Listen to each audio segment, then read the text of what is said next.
সুপ্রিয় দর্শক শ্রোতা, অ্যাট লেজার চ্যানেলের পক্ষ থেকে আমি উত্তম কুমার মৃধা সবাইকে জানাই প্রীতি ও শুভেচ্ছা। প্রিয় দর্শক, দেখুন সিড গ্রোন। আমি এর আগে একটি ভিডিওতে বলেছিলাম যে আপনারা বেশি দাম দিয়ে কখনো বিভিন্ন ভ্যারাইটির বীজ, অ্যাডেনিয়ামের বীজ কখনো কিনবেন না। তো এই দেখুন, আমার এই যে সিড গ্রোন অর্থাৎ কিনা এটি কিন্তু পুরো গ্রাফটেড না, এটি একটি চারা গাছ। সেই চারা গাছেই এ ধরনের ডাবল পেটাল ফুল ফুটেছে। দেখুন যে ডাবল পেটাল ফুল ফুটেছে। একটি মজার ব্যাপার হলো এই ধরনের ফুল কিন্তু আমার ছাদে আছে গ্রাফটেড, কিন্তু সেই গাছটিতে কিন্তু কখনোই বীজ আসেনি,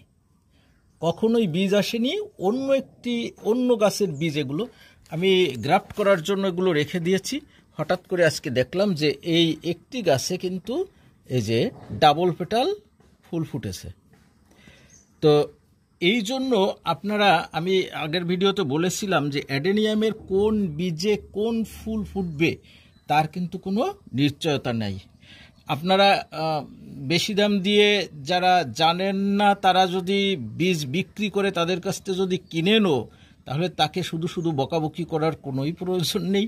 কারণ সে যদি না জেনে থাকে যে আসলে ওই বীজে কিন্তু ওই ফুল ফুটবে না, কারণ এর পুংকেশ্বরে পরাগরেণু কোন ফুল থেকে যে মৌমাছি কিংবা পতঙ্গ নিয়ে আসবে সেটা তো আর উনি জানেন না। উনি জানেন যে ওই গাছে ওই ফুলটি ফুটেছে, সেই হিসাবে উনি সেই ফুল বিক্রি করেন। আর আপনারা যারা কিনছেন তারাও কিনবেন না, কারণ এগুলো কে জানে, এইগুলো শুধু সে মৌমাছি নিজেও জানে না আসলে, সে তো সব ফুলেই বসে। এই জন্য আপনারা এই বেশি দাম দিয়ে বিভিন্ন ভ্যারাইটির কিনবেন না। দেখুন এই সিড গ্রোন এরকম কয়েকটি আমি পেয়েছিলাম ডাবল পেটাল, কিন্তু সেগুলো আমি পছন্দ হয়নি, তাই সিড গ্রোন আমি সেগুলো গ্রাফট করে ফেলছি। কিন্তু এটি গ্রাফট করব না, এটি মোটামুটি খারাপ না, এটি ভালোই একটি সিড গ্রোন। প্রিয় দর্শক, দেখুন কতগুলো গাছ ছিল আমার, আরও গ্রাফট করেছি অনেক। তো আমার প্রশ্ন হলো এরকম কিন্তু আমি একটি সিড নিশ্চয়ই বসাইনি, এখানে মিনিমাম 100-150 সিড একটি পাত্রে বসিয়েছি। সেই পাত্রগুলোর ভিতর থেকে আমি কিন্তু এই 2-3টা এরকম সিড গ্রোন পেয়েছি, তাও বিভিন্ন ভ্যারাইটির।